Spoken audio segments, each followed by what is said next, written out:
आप सभी श्रोतागण को बिंदु तिवारी का सादर नमस्कार। मेरे YouTube चैनल पर आप सभी श्रोतागण का मैं हार्दिक स्वागत और अभिनंदन करती हूँ। आज के सेगमेंट में मैं आप लोगों के लिए जियोलॉजी यानी भूविज्ञान पार्ट 33 लेकर आप लोगों के बीच में हाजिर हूँ। यदि आपने 32 पार्ट अच्छे से सुना होगा तो आपको काफी कुछ समझ में आएगा। इससे पहले यह हमें तकनीकी रूप से उपलब्ध कराने में सहयोग रहा परम आदरणीय गुरु डॉक्टर मुकुंद नीलकंठ जोशी सर को मैं नमन करती हूँ। चलिए आइए जानते हैं आज की स्टोरी। देखिए, अल्फ्रेड गॉटलॉब बनेरल का आप लोगों ने नाम सुना ही है। ये किससे संबंधित है? खनिज विज्ञान, जो कि इन्होंने इसका क्या रूप दिया है? आधुनिक रूप। इसके लिए तो वे जाने ही जाते हैं, परंतु उनकी प्रसिद्धि जिस कारण से अधिक हुई वह क्या है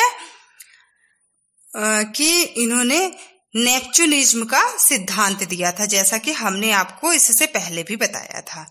यह सिद्धांत बताता है कि क्या पृथ्वी के सारे पत्थर किससे बने हैं? पानी से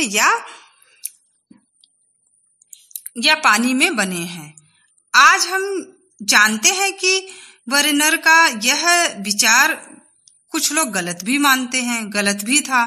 वैसे हम देख चुके हैं कि ऐसा भी नहीं है कि यह विचार सामने रखने वाले बर्नर ही पहले हों। अब देखिए, अगर हम ईसा पूर्व की बात करते हैं 6वीं शताब्दी में, तो यूनानी दार्शनिक जो सेल्थ की बात हमने आपको बताया था, उन्होंने 636 से 546 ईसा पूर्व के समय से यह मत चल ही रहा था। हमारे उपनिषद में भी अद्भुत पृथ्वी कहकर जल से पृथ्वी की उत्पत्ति क्या है मानी गई। अब इसका उल्लेख हम पहले ही कर चुके हैं, पर वे पुराने विचार वैचारिक धरातल के थे, प्रत्यक्ष प्रमाणों पर आधारित नहीं थे। लेकिन जो बर्नर मतलब 1749 से 1817, तो कौन सी शताब्दी? 18वीं 19वीं शताब्दी में थे। वे पूर्णतः वैज्ञानिक दृष्टिकोण वाले क्या है व्यक्ति थे, जो कि जियोलॉजी इस विषय में क्या है कल्पनाओं में उड़ान बहुत बढ़ गई थी।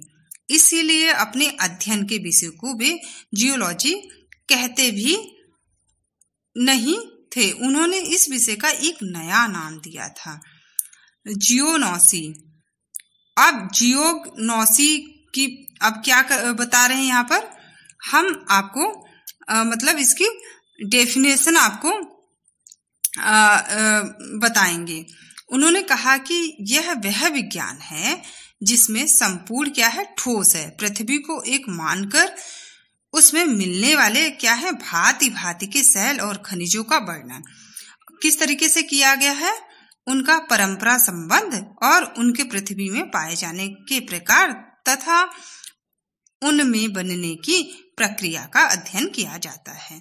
यह बात दूसरी है कि उनका यह शब्द नहीं चला या उसकी आवश्यकता नहीं रही, क्योंकि जियोलॉजी ने ही सारी काल्पनिक बातों को छोड़कर क्या एक प्योर साइंस के मार्ग पर मतलब शुद्ध विज्ञान के मार्ग पर अपना लिया।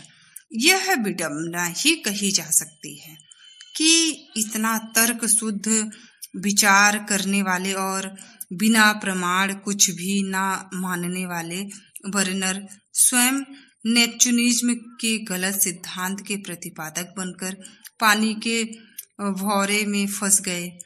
अब क्या है कि मनुष्य भाई गलतियां करता है, फिर उसके बाद सीखता है, और बच्चे भी क्या है गिरते हैं और फिर चलने लगते हैं और दौड़ते हैं। यह बात व्यक्ति के लिए जितनी सच है समाज के लिए भी उतनी ही है। अब क्या बात है, बर्नर ने जब यह कहा कि सारे पत्थर क्या है पानी से बनते हैं, तो इसमें ग्रेनाइट और बेसाल्ट जैसे पत्थरों को भी शामिल कर लिया, जो आज हम निश्चित रूप से जानते हैं इसे किस नाम से? आग्नेय शिलाएं। अब विचार की बात है कि वर्नर ने ऐसी गलती क्यों की। अब इसमें उनकी बुद्धि का दोष नहीं है, वरन उनका सीमित क्षेत्र में प्रत्यक्ष अध्ययन कर पाना था। वे जहां जहां पहाड़ों में फील्ड वर्क के लिए गए, उन्हें अपने विचार के समर्थन में ही प्रमाण मिले। ज्वालामुखी फटते हैं जिनसे अग्नि की लपटें निकलती हैं और उनके साथ गैसें और लावा भी निकलता है। वर्नर को भी यह पता ही था, पर जहां वे रहते थे वहां कोई ज्वालामुखी नहीं था और पहाड़ मिलने वाले पुराने क्या थे, बेसाल्ट पत्थर को, जिससे आज हम जानते हैं कि लावा के ठंडे होने से बनता है। वे ज्वालामुखी सेल क्या है नहीं मानते थे, क्योंकि जहां उन्होंने फील्ड वर्क किया था वह क्या, उन्होंने प्रत्यक्ष देखा कि दो बासाल्ट की परतों के बीच में क्या है, सैंड स्टोन या सेल जैसे निश्चित रूप से पानी में बने हुए सेलों के संस्तरण मिलते हैं। आज हम उन्हें क्या बोलते हैं, इंटरपीनियन बेड्स, अर्थात दो लावा स्तरों के बीच मिलने वाले औषधि संस्तरण मानते हैं। पर वर्नर ने सहज मानवीय चूक के कारण या एक बार कोई चीज मान ली तो आदमी को वैसा ही दिखाई देने लगता है, इसीलिए बासाल्ट को भी औषधि माना। ग्रेनाइट बहुतों ने देखा है, इमारतों में या बहुत से घरों में लगा होता है, सफेद, गुलाबी आदि रंगों में मिलता है। खासतौर से आपने जो पुराने जिसके मकान बने हैं, घर बने हैं, तो वहां पर आप ज्यादा देखेंगे इस तरह की चीजें। आपने देखा होगा कि उसमें अलग अलग आकार प्रकार के, अलग अलग रंगों के, भांति भांति के खनिज क्रिस्टल भरे होते हैं। भूविज्ञान में ऐसे सेलों को बोलते हैं क्रिस्टलाइन रॉक्स कहते हैं। ये या तो किससे बने होते हैं,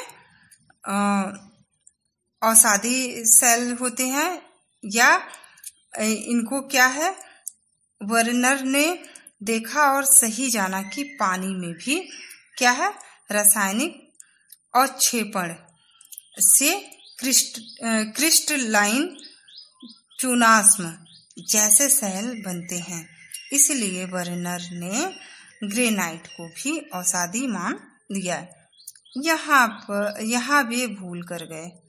जैसे हमने देखा कि वर्नर एक अत्यंत कुशल अध्यापक और श्रेष्ठ क्या है, वक्ता थे, तो अपने गलत सिद्धांत को भी इतनी उत्कृष्ट पद्धति से और अपने ढंग से निरूपित प्रमाणों द्वारा समझाने में क्या है, सिद्धू हस्त थे कि उनके जो श्रोता अर्थात विद्यार्थी, उनकी जो है वो उनके भाई जैसा बोलेंगे उसी में उनको वो मानना भी था और उस चीज को वो एक्सेप्ट करेंगे, जो वो कहे उसी को सही मानने लगते थे। वर्नर के अनेक विद्यार्थी अलग अलग देशों में भूवैज्ञानिक के रूप में गए और वर्नर के नेपच्यूनिज्म के सिद्धांत का प्रचार करने लगे।